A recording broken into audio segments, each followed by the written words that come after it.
Hei! Kun TV-näyttö käynnistetään ensimmäisen kerran, käynnistyy ohjattu asetustoiminto. Jos näyttöön ei tule kuvaa, käännän virtakytkintä.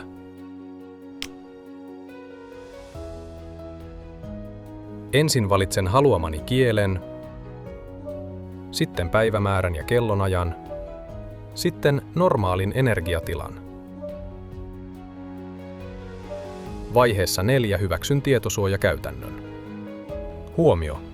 5. vaihetta, joka on aloitustila, ei voi toistaa enää sen jälkeen, kun ohjattu asetustoiminto on suoritettu.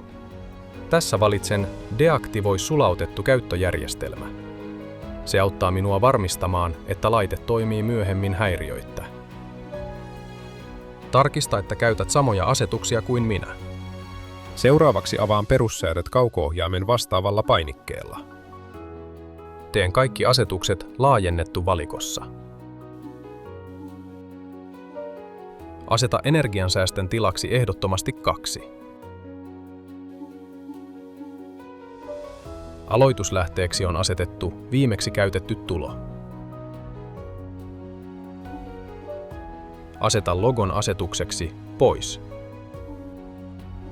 Kohdassa tuloporttien automaattinen valinta valitsen vaihtoehdon päällä.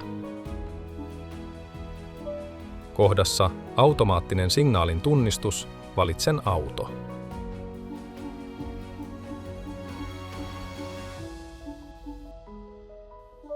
Ja lopuksi asetan kohdassa aloitustila-asetuksen pakotettu päälle.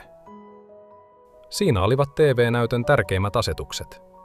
Nyt voin tehdä CSC Tool Pro-järjestelmän asetukset.